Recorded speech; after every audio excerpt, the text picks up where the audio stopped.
3, 2, 1, 0. Welcome to The Rock, everybody. I'm John Harrison. And I'm Abby Davis. And we have a great show for you today.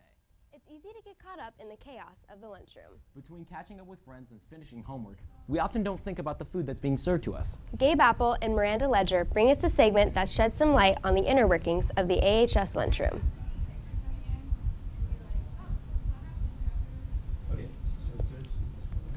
Good job. Many students here at AHS I was unsure. enjoy a lovely meal provided by our lunch ladies. But what a lot of them don't know is how much work and effort goes into these meals, and that it's not all just for us here at AHS. So we decided to interview our lunch ladies about this. I'm Bobby Jo LaForce.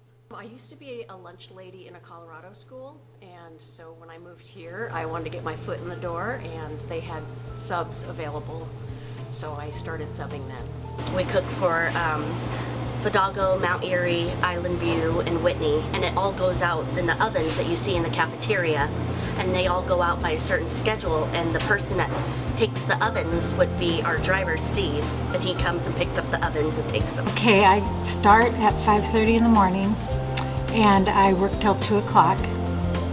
When I get here, I set up all that I can for the high school lunch, and then I put that in the walk-ins so that they're ready to be cooked later.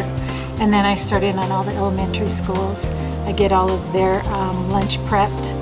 We have to kind of guess on what the call-ins are going to be, and then when the call-ins come, then we adjust it and send them out. So I was asked, has anybody ever gotten locked in the freezer? And I have a story. Juanita one day was checking in freight and the door closed behind her, and for some reason there's a handle on the thing that you just push it and it opens the door, but it was jammed. And for about 10 minutes she was locked in here. So she grabbed like one of our berry buckets and started banging it against the door till the lock released and she got out, but very scary. That's what I call the dungeon.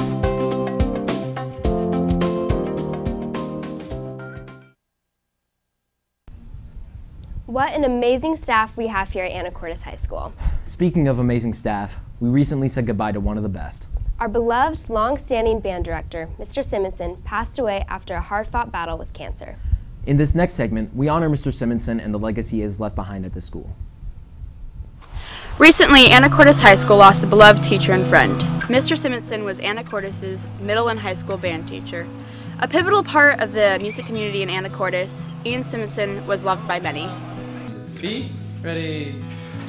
I searched the school on YouTube and found The Rock, and I watched several of those videos, and the first ones I saw were band students talking about their teacher who was sick, Mr. Simensen.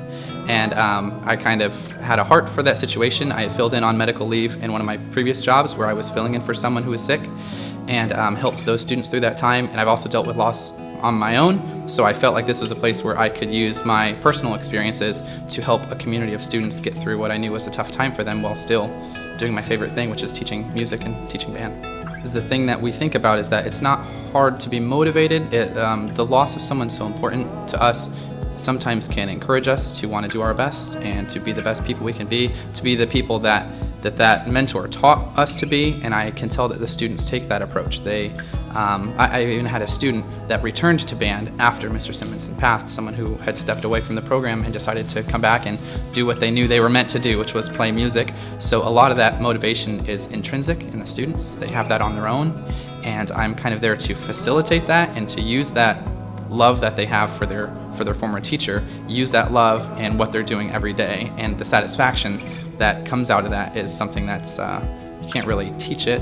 It's just a thing that we experience and feel fulfilled in our lives for having the opportunity to honor him through continuing playing. For those who were students of Mr. Simensen, he was much more than a teacher. He was family. Simensen made such a big impact on so many people. Like, he affected anyone who had ever met him, and so it's crazy to think of how big of an impact he made on people in such a short amount of time, and how some people go throughout their entire life and never affect anyone in such a positive way. He's probably one of the quirkiest teachers I've ever had. He would always just break out in song or say something in Spanish randomly. And that really made for a fun environment in band, and he's probably one of the reasons that I joined band again.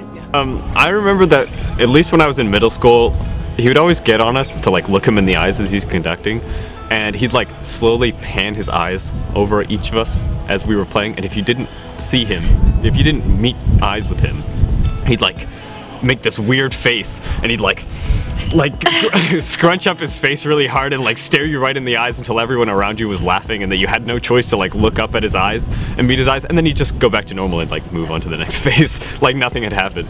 And it always like derailed our band instantly, even though he was trying to get us to play better. It never worked, but it was like such a fun thing to do.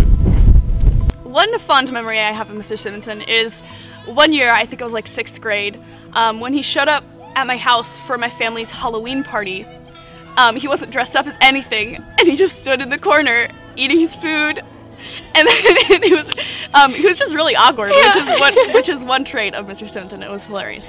And then he actually went trick-or-treating with us, which was it was just hilarious because he would be like, "Okay, go into that house and get some candy, kids," and we'd go in, and then he'd be like, "What did you get?" And we'd show him. Yeah, it was just really funny. He brought someone new out of me, and for that I can never repay you for what you've brought into my life, and I just really appreciate you as a person, and I miss you a lot, so thank you.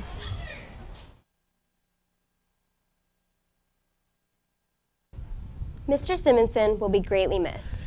His remembrance of life is being held this Saturday at 2 p.m. in Broadniak Hall. If you can't be there in person, you can watch the live broadcast of the ceremony on YouTube. Mr. Dial, our new band teacher, has done an amazing job stepping in and continuing Mr. Simensen's great work. You know, Mr. Dial is not the only new face around the school. That's right. We have new students who have traveled around the globe to get here. Liam Poor brings us a segment about life as an exchange student here in Anacortes. Every year, we have several exchange students that come here from all over the world. These wonderful people are not only very fun to be around, but also open our eyes to other places past just the U.S., giving us a different perspective on the world, and even ourselves from the diversity these people have. My name is Emma. I'm coming from Belgium and I'm 18. My name is Giulia Caprini. I come from Italy and I'm 16. My name is Gladys. My Chinese name is Wang Qingyan. My name is Pablo Oberbeck-Weiss. I'm from Germany and Spain. My name is Priska and I'm from Tanzania. Happy. I knew already I was going to the US too, but I didn't know where, and it was really stressful. How did you feel when you got here? Nervous and excited. When I just found out that I'm coming, I almost fainted because I was so happy. It was like I didn't believe it, so I was like too much happy. I couldn't even eat food. How is it for you that most people here only speak English? Just too much English. I love it.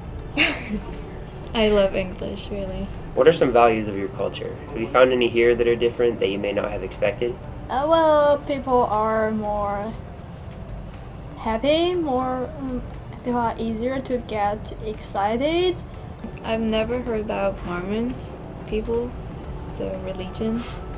So it was really surprising to see how many people just here in Anacortes are Mormons. What's the difference in schooling to your country compared to here? Does your school do activities like homecoming?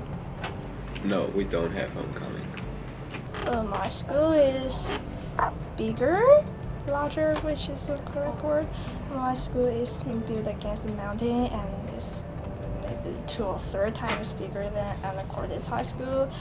Yeah, for example, in Germany, we don't have like different classes with different kids, so we only have one class with 26 students through all 6 years of school.